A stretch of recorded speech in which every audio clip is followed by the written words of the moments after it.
Ok, los niños pueden pasar a su clase con la tía Jocelyn. ¿Jocelyn, papá tú?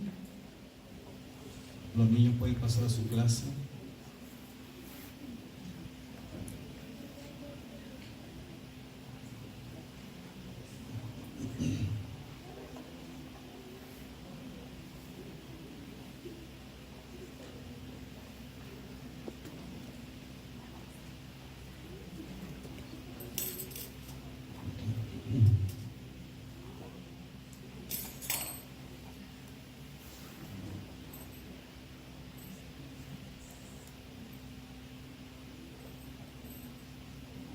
Ok, muy bien. ¿Estamos ahí? Los invito entonces, hermanos, esta mañana que abramos nuestras Biblias en el primer libro, en la primera carta del apóstol Pablo a la iglesia que está en Corinto. Primera Corintios, capítulo 12. Vamos a leer algunos versículos. La semana pasada comenzamos una serie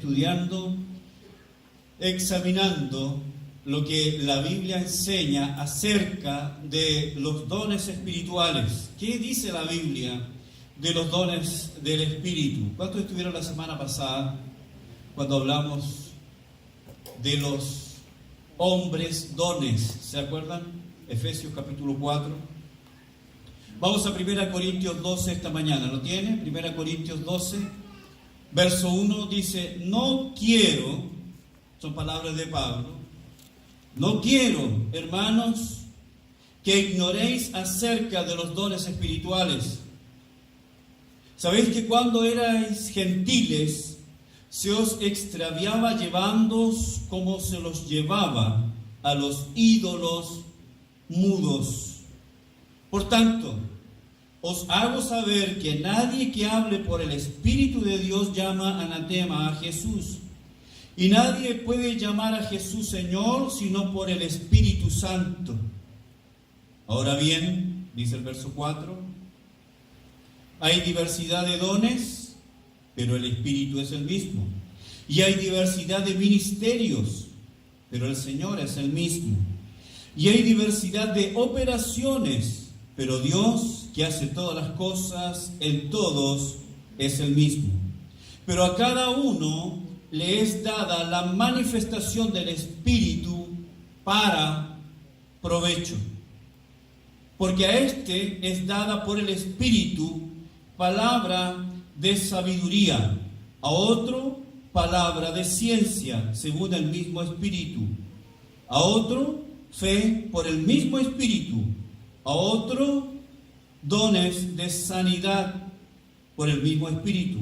Verso 10, a otro el hacer milagros, a otro profecía, a otro discernimiento de espíritus, a otro diversos géneros de lenguas, a otro interpretación de lenguas. Pero todas estas cosas las hace uno y el mismo Espíritu, repartiendo a cada uno en particular, ¿qué dice? Como Él quiere. Padre, oramos esta mañana. Pedimos, Dios, la iluminación de tu palabra para nosotros. Te pedimos, Señor, que nos hables, que nos enseñes, Señor, que nos instruyas, que traigas, Señor, luz, Señor, a nuestra vida. Queremos aprender. Queremos dejar atrás toda idea preconcebida, todo prejuicio, toda idea equivocada, Señor. Que la luz predomine en nuestras mentes, que la verdad tome dominio de nuestros pensamientos. Señor, oramos esta mañana para que tú nos guíes en el estudio de tu palabra. Señor, en este tema tan importante y controversial como son los dones del Espíritu. Te pido, Señor, que nos ayudes en el estudio, que nos guíes, te pido en el nombre de Jesús, tu Hijo. Amén. En esta porción que acabamos de leer, Pablo menciona 9 dones. Es una lista de 9 dones en esta porción. Hay otras porciones en la Biblia que habla también de algunos dones y algunos se repiten. Pero Pablo está mencionando en esta porción 9 dones: palabra de sabiduría, palabra de ciencia, fe, dones de sanidad, hacer milagros, profecía, discernimiento de espíritus, diversas lenguas, y número 9, interpretación de lenguas. Pablo menciona entonces aquí 1 Corintios 12, la primera lista de dones del Espíritu. Ahora, hermanos, tengo que decirles algo. La Biblia, como cualquier otro libro, no es algo exclusivo de la Biblia, sino que la Biblia, como cualquier otro libro, fue escrita en un contexto histórico-cultural. La porción que acabamos de leer no es una isla. La porción que acabamos de leer está escrita en un contexto histórico-cultural. Para poder entonces interpretar correctamente esta porción y todas las porciones de la Biblia, necesitamos entender ese contexto histórico-cultural. Necesitamos volver 2000 años atrás y meternos en la cultura greco-romana, entender qué es lo que pasaba por la mente de Pablo, qué es lo que estaba ocurriendo en la iglesia en Corinto en ese tiempo. ¿Por qué fue necesario que Pablo escribiera esta carta? ¿Cuál era el problema que tenía la iglesia en ese momento en particular? Sabemos que el autor de esta carta es el apóstol Pablo. Recuerde que Pablo fue llamado por Dios para ser apóstol a los gentiles. Pedro fue llamado para ser apóstol a los judíos. Pablo escribió esta carta más o menos en el año 55, la primera parte del año 55 después de Cristo, desde la ciudad de Éfeso. Esta carta es una de las primeras cartas que se escribió que forman parte del Nuevo Testamento. ¿Por qué Pablo escribió esta carta? Es tan importante para nuestra interpretación saber por qué Pablo escribió esta carta. Bueno, esta carta, la primera carta, hay una segunda carta. Esta primera carta fue escrita por Pablo porque un grupo de hermanos de la iglesia en Corinto le envió una carta haciendo un montón de preguntas. La iglesia en Corinto se encontraba en un momento crítico, en un momento difícil. La iglesia en Corinto estaba atravesando por diversos problemas.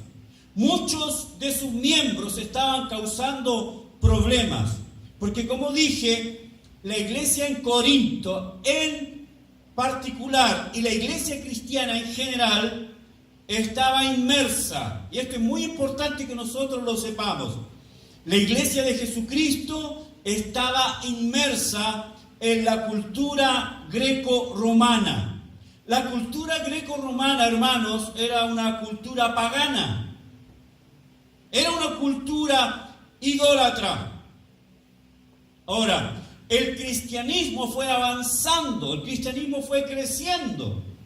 Muchos fueron alcanzados al cristianismo. Muchos hombres y mujeres nacieron de nuevo, llegaron a la iglesia.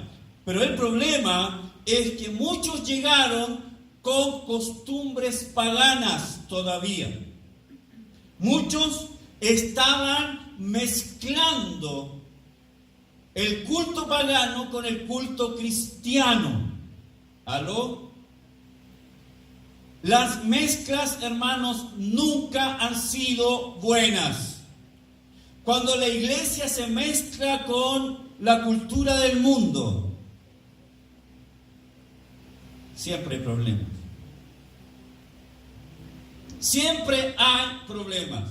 Cuando queremos convertir a la iglesia en una expresión de la cultura contemporánea, hay problemas. se desvirtúan algunos principios, se cambian, se alteran, se modifican doctrinas. La idea de Dios cambia, la doctrina bíblica se cambia, se altera. Solamente algo que ha ocurrido esta semana. El viernes hubo una marcha celebrando el 8 de marzo, el Día de la Mujer. Ustedes saben eso, ¿no? Hay una fotografía que llamó mucho la atención y es de una monja con un cartel que decía: quiero ser sacerdote, o ¿por qué no soy sacerdote? Y mucha gente comenzó a escribir: claro, tiene el derecho a ser sacerdote. En las iglesias evangélicas, ahí estaba la crítica, en las iglesias evangélicas hay pastoras. ¿Por qué en la iglesia católica no hay sacerdotisas? ¿La Biblia habla de pastoras? ¿La Biblia habla de pastoras? No habla de pastoras. Normalmente digo, la esposa del pastor le dicen pastora, la pastora, porque es esposa del pastor. Pero no ocurre así siempre, porque la esposa del dentista no es la dentista, es la esposa del dentista. Mi esposa no es pastora, a ella no le gusta que le llamen pastora. No le digan pastora ni en broma. Pero la Biblia no habla de pastoras. Pero es que ahora todo ha cambiado, el mundo ha cambiado, las ideas antiguas han cambiado. Hermanos, y muchas iglesias han nombrado pastoras, profetas, mujeres que toman el púlpito. ¿Por qué? Es que tenemos que cambiar, tenemos que amoldarnos. Dios no hace diferencia entre hombre y mujer. ¿Estás seguro de eso? Dios nos hizo diferentes. Somos diferentes. Fuimos hechos diferentes, con propósitos diferentes. Y las diferencias no son ocasión de disputa. Las diferencias son complementos. ¿Aló? Dios, por una cuestión de orden, no es que los hombres sean superiores a las mujeres. ¿Cuántos sabían eso? Conozco mujeres que son mucho más allá que los hombres en muchas cosas. No es que el hombre sea mejor que la mujer, no es eso. No es que la mujer no tenga capacidad de enseñar, no es eso. No es que la mujer no es capaz de tener un liderazgo en la iglesia, no es eso. Pero nunca una mujer puede ser pastora, porque la Biblia no menciona pastoras. Cada vez que la Biblia habla de pastores maestros, usa el masculino y no el femenino. Ni siquiera el neutro es masculino. ¿Por qué? ¿Porque Dios es machista? No, hermanos, es una cuestión de orden. El hombre fue creado primero, luego la mujer. ¿Cuántos entienden eso? ¿Cuántos se enojaron conmigo? ¿Leo? Más o menos. Consejería la próxima semana. Hermanos, entonces, ¿qué estaba pasando en la iglesia de Corinto? Mezclas. Paganos convertidos al cristianismo que están dentro de la iglesia y están causando problemas. Porque entraron al cristianismo con costumbres paganas, ritos paganos, ideas paganas. Por eso Pablo escribe esta carta para contestar una multitud de preguntas que le hicieron los hermanos de la iglesia en Corinto. Pablo, ¿qué pasa con esto? ¿Qué pasa con esto otro? Por lo menos podemos mencionar 8 diferentes tipos de problemas. Problemas de liderazgo. ¿La iglesia tenía problemas de liderazgo? Claro que sí. La iglesia en Corinto se encontraba dividida. ¿Sabe lo que produce las mezclas en la iglesia? ¿Sabe lo que produce, hermanos, las mezclas dentro de la iglesia? División. Y en la iglesia en Corintio se encontraba dividida en diferentes facciones o grupos. Por lo menos había 4 grupos diferentes dentro de la iglesia. Algunos decían, yo soy de Pablo. Otros decían, yo soy de Pedro. Pedro es mi pastor. Otros decían, no, ni Pablo ni Pedro. Apolos es mi pastor. Y otros, los más espirituales, decían, ni Pablo, ni Pedro, ni Apolo, Cristo directamente. ¿Han escuchado eso ustedes? Yo no tengo pastor, Cristo es mi pastor. Suena espiritual, pero es una herejía. Efesios 4:11, Él mismo constituyó a algunos apóstoles, profetas, evangelistas y pastores maestros, para la edificación del cuerpo de Cristo. Es la idea de Dios tener pastores maestros. Someteos a vuestros pastores, dice Hebreos 13. Dios ha puesto para la iglesia pastores, para que edifiquen el rebaño a través de la exposición bíblica. Así que la iglesia en Corintio estaba dividida. ¿Por qué? Por las mezclas. También había problemas de división. Estos grupos en la iglesia estaban dividiéndola. La iglesia se encontraba dividida. Sectarismo, pugnas, grupos, los grupitos. La falta de unidad destruye la iglesia, hermanos. Una iglesia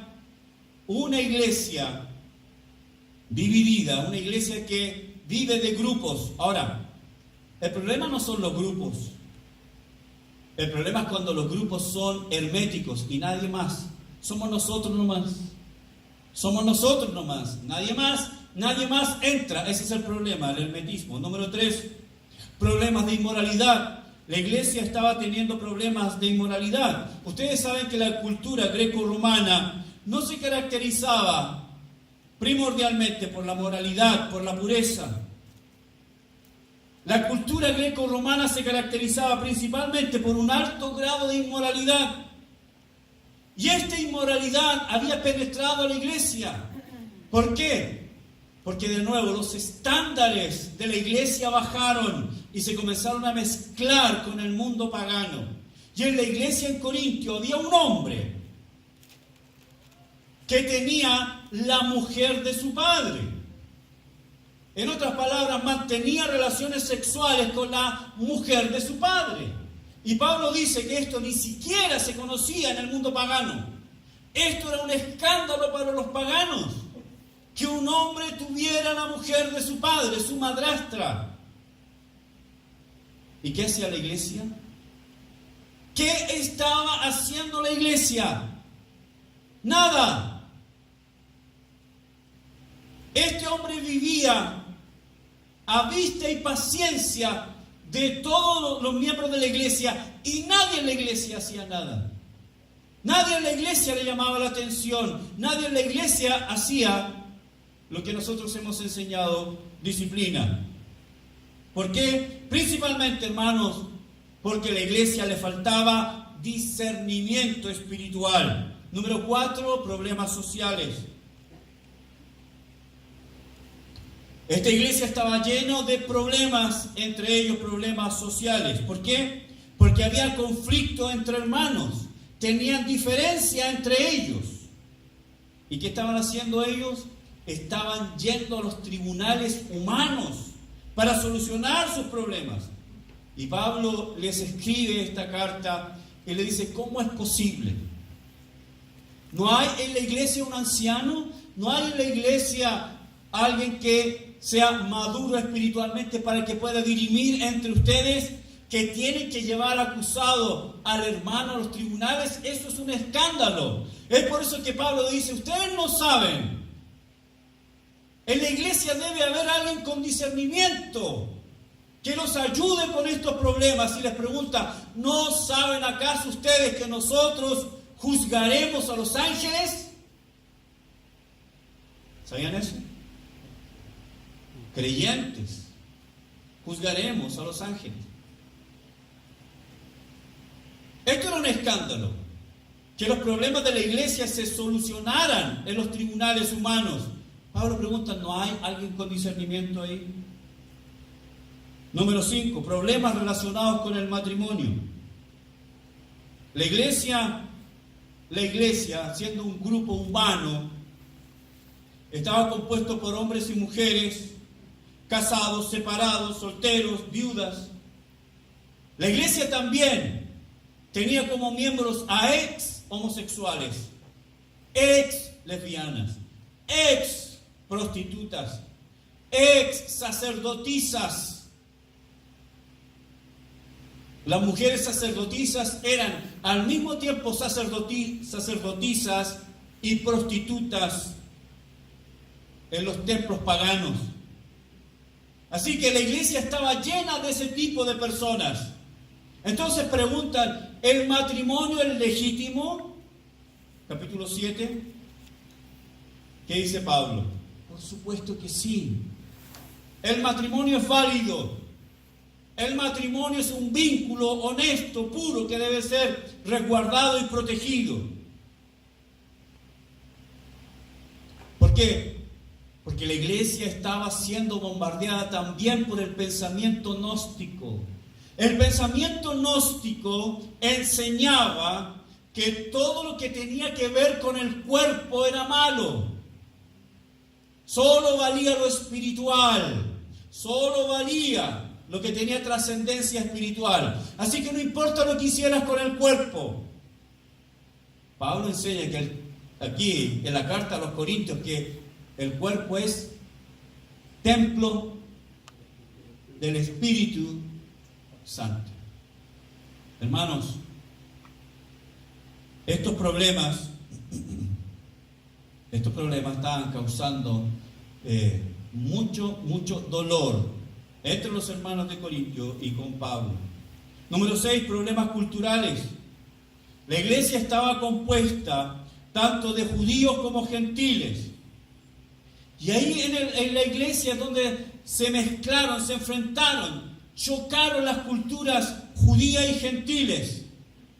Por ejemplo, para un gentil no había ningún problema en comer cerdo, pero un judío no comía cerdo. Su tradición había sido enseñado que no podía comer cerdo. No podía comer chanchito, no podía comer prieta, no podía comer marisco. Otra cosa que los judíos no hacían era comer carne que había sido dedicada a los ídolos. Por eso ellos no compraban en las carnicerías, porque sabían que en las carnicerías llegaban los cuerpos de animales que habían sido sacrificados a los animales, y ellos tenían un problema de conciencia. La iglesia tenía ese tipo de problema cultural, judíos y gentiles. Número 7.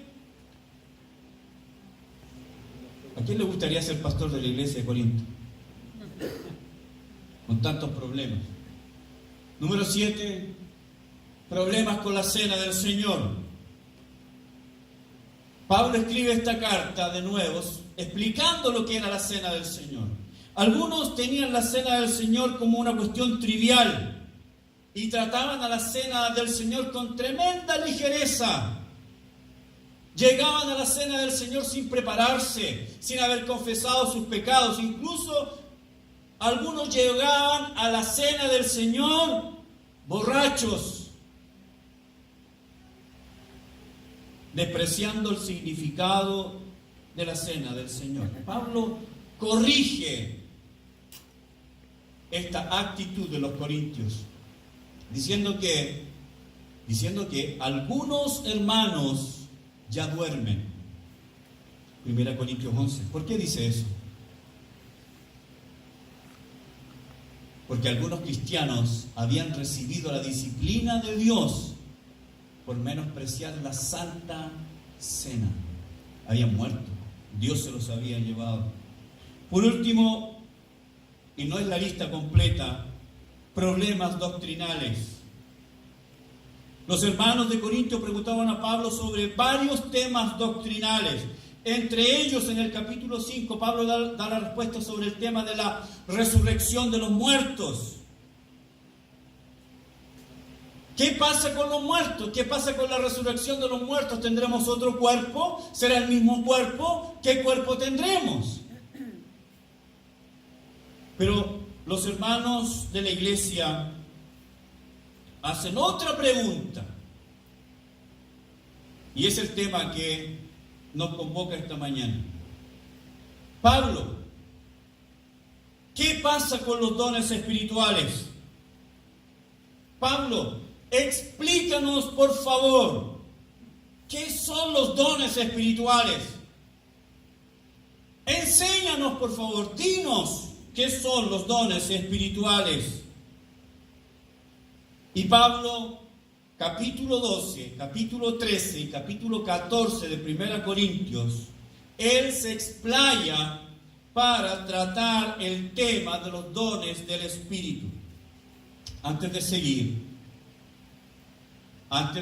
vamos a dar 5 verdades sobre los dones.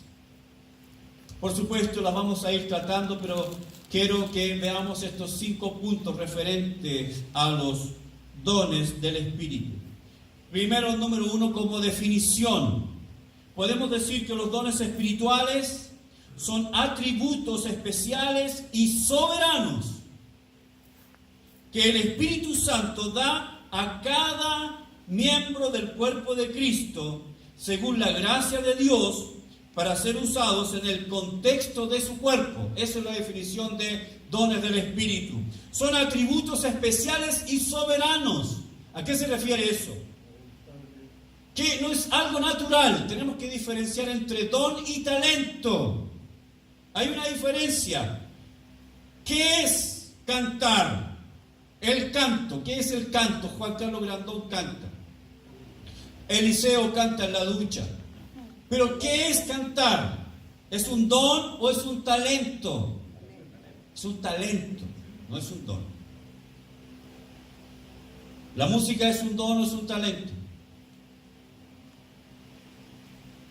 ¿Ser músico es un don o es un talento? ¿Aló? Talento, muy bien.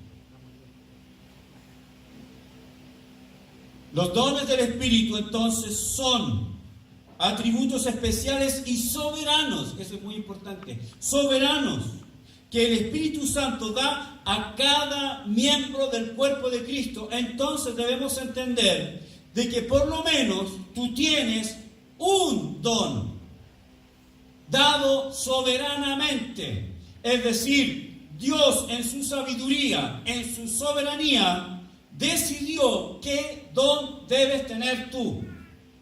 Fue una elección de Él. Fue dado según la gracia de Dios. Es algo que tú no mereces. Es algo que no has comprado. Es algo que no te pertenece.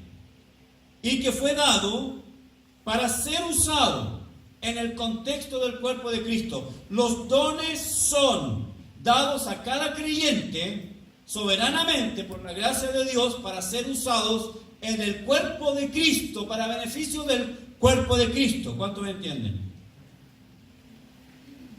Número 2, es el Espíritu Santo que reparte los dones como Él quiere y estime conveniente. Es el Espíritu Santo. En el momento de tu salvación, 1 Corintios 12:13, tú fuiste bautizado con el Espíritu y en ese momento Dios te dotó por lo menos de un don. Número 3, los dones espirituales son dados soberanamente a cada miembro del cuerpo de Cristo por el mismo Espíritu. Número 4, los dones espirituales pertenecen al cuerpo de Cristo, no son posesión privada ni personal. Número 5, los dones del Espíritu han sido y continúan siendo falsificados por Satanás para perturbar, confundir, dividir, desviar y robar a la iglesia. ¿Es verdad que Dios da dones a la iglesia? Sí, es verdad. Dios da dones a la iglesia. Dios da dones, hombre, a la iglesia. Sí, todavía sigue dando. ¿Evangelistas, pastores y maestros? Sí. Oramos para que Dios siga levantando pastores, maestros en nuestra congregación, que siga haciéndolo. Dios dará hermanos que tengan ciertos dones para beneficio del cuerpo. Sí, por supuesto. Sí, Por supuesto, es para la edificación del cuerpo de Cristo. Y los dones, como dije, le pertenecen al Espíritu, le pertenecen al cuerpo de Cristo, no son tuyos. No es mi don. No es que yo soy el dueño del don. Dios me usa en el don. ¿Cuántos entienden? ¿Están acá todavía? ¿Cuántos están durmiendo? Ahora, visto ya estos 5 puntos, vamos a entrar en el tema. Como dije, la Biblia, como cualquier otro libro, fue escrito en su contexto histórico, cultural. Y vamos a ver qué hay en el trasfondo. Ya dije algunas cosas, pero vamos a entrar un poco más profundamente en eso. La primera carta que Pablo escribe a la iglesia en Corinto fue escrita por Pablo para dar respuesta a una variedad de preguntas. Entre ellas, preguntas doctrinales referentes a los dones del Espíritu. La pregunta fue hecha por los hermanos porque notaron, ellos se dieron cuenta en la congregación que se empezaron a dar ciertas conductas que eran evidentemente paganas. La iglesia como estaba conformada por judíos, gentiles, paganos, que habían tenido un trasfondo cultural en las religiones paganas, idolátricas, se convirtieron al cristianismo y en la iglesia comenzaron a practicar esas mismas cosas. La diferencia acá es que los hermanos en la iglesia comenzaron a llamar esas manifestaciones como dones del Espíritu Santo. Los hermanos de la iglesia le preguntaron a Pablo, ¿esas manifestaciones son realmente del Espíritu? ¿Qué son los dones del Espíritu?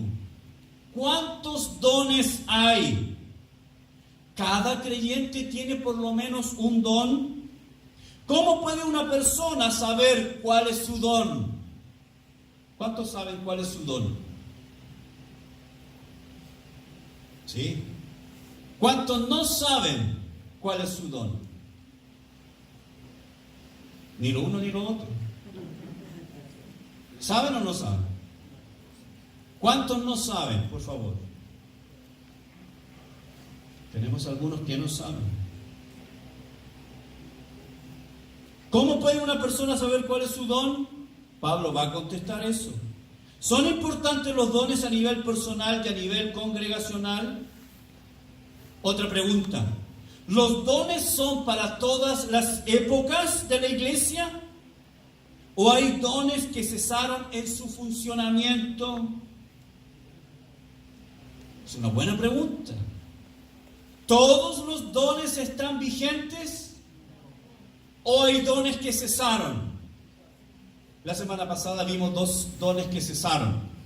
¿Cuáles eran? Apóstoles, profetas. ¿En este tiempo tenemos apóstoles? No. ¿Profetas? No. No tenemos. No cumplen. ¿Por qué? Porque el canon ya fue escrito. No necesitamos apóstoles. Pastor, ¿y qué pasa con el apóstol Maldonado?